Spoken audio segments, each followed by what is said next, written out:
Wondered whether, I guess, with all of these chats, people are always keen to turn them into some kind of action or something they can go and check out, something they can do, right? Because we're all taking in lots and lots of information. But if you guys could distill one resource, a podcast, a YouTube video, a book, an activity, if you had like one thing you would recommend the 70 people watching this go and do or consume, what would it be? Ambica, you seem to be going first in this round robin. I've got one. I can go first. If everybody could do one thing, I would say they should watch the Tim Ferriss fear setting video. That would be the one thing that I would suggest.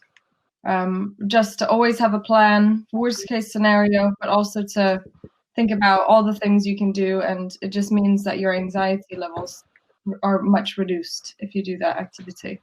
Cool. We will dig that out shortly and pop it in the chat. Good old Tim. Andy, how about yourself? Yes, what I would say, so again, I was talking about lots of good stuff coming out of the community, and one of the founders that we've worked with is the co-founder of a business called Snaffling Pig, and he's launched an initiative called Stock Up Small, and the idea is it's a really quick way to profile small independent businesses that you can still buy from, that can still ship to you directly. So I'll pop the link in the chat, but what I would say is if you know any good small independent businesses, you can recommend them to be featured on there. If you don't and you just want to buy from them and support them, and by God, they need your money now, then use it to buy from. But it's a fantastic kind of organic resource and a good example of kind of the community supporting one another. Amazing. So go and check that out. What was it called, just in case anyone missed that? It's called Stock Up Small. Stock Up Small. Amazing. Put it in the chat. Perfect. Thank you. Ambica. Cool. I'm going to go last. So the thing right. So both me and my partner are reading a ton in this like time, and like there's two books that we're riffing a lot off each other at the moment. I should say he works for an EF portfolio company, which is like struggling because it's like hardware, tech, and has supply chain in China. So it's been like really tough. So the book that that I'm reading at the moment is called Grit, which I think has it been an RBC book? No, been close. So close. I bought it like years ago and then like tried to read it and then I put it down, tried to read it, put it down, and I'm like now like flying through it. And the reason why I strongly recommend it is because it essentially talks about like the psychology of success, and what she breaks down really successful people have, or like accomplished people who are like doing great things in the world is grit, and that breaks down into like passion and perseverance. There's a test you can take in the book which shows you how gritty you are. Apparently I'm like not very gritty, so I was like shocked at this. I was like, what? I work super hard. And it was like, well, here's another way to look at the test, and you can take certain questions of the test and tally up your score for that to see whether you're low on perseverance or whether you're low on passion.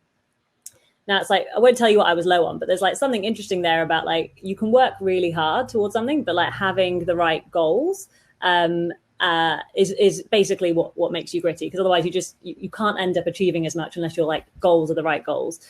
Final thing I'll say on it is that she distinguishes between like low level goals and like high level goals. It's like a low level goal is something you can like substitute out and do something different in order to achieve the higher thing. Essentially like pivot is like another word for it, but that's basically having huge impact on me. And the other book which I'd recommend if for anyone like in this time is, what's it called? The subtle art of not giving a fuck. Which, that was very smooth, by the way. Yeah, I know. Like we've got a new Rebel Book Club host here. Yes. Yeah, exactly. He's actually crazy behind the whole operation.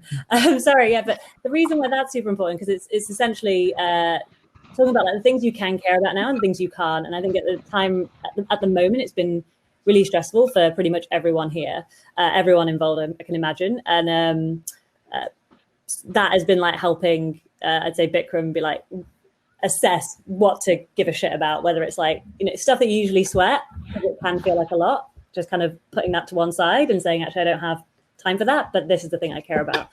So those are my two tips that are helping us.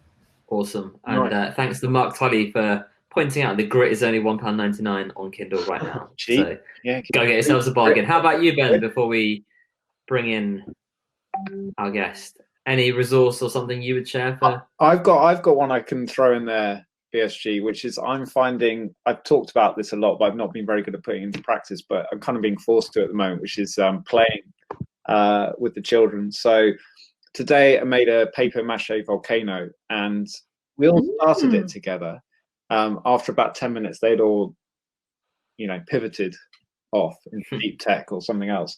And I was there 15 minutes later, just like completely lost track of it, sticking paper on with flour and soap, and it was great. I was loving it. And I was like, oh, I felt so much better.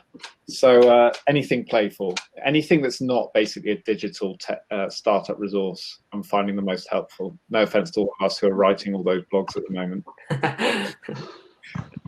Oh, cool. Philvan's online, and Rand is as well. Rand Fishburn is in the building. Rand, if you can see and hear this, you can. You need to click your backstage link, which I think we sent to you, and then I can add you on here, and we can introduce you to Rebel Book Club. So if you could do that, that'd be fab. Awesome. Thanks all for sharing. Has anyone listening got any specific questions? I've seen a couple before, but I think everyone's been very helpful and jumped straight in. There's something else similar to Stock Up Small, and I can't think of the name, but I will dig it out when we have a little break and pop it in. And I don't know about you guys, but I've locally here, people are like really, really rallying behind the small businesses. And I went to get hot cross buns from my local bakery after work on Thursday. I waited an hour and 15 minutes because the queue was so big. It was literally like Glastonbury or something, like round 3 blocks, and just everyone going to get either like sourdough starter kits or hot cross buns or something else. And I would never, ever wait an hour and a quarter for bread normally, but everyone was there having a chat at 2 meter distance. And it was just like, this is actually what community and supporting small businesses should look like all the time. So Skye, Ambica and Andy, thank you so much. Don't go away. We'll see you in a bit.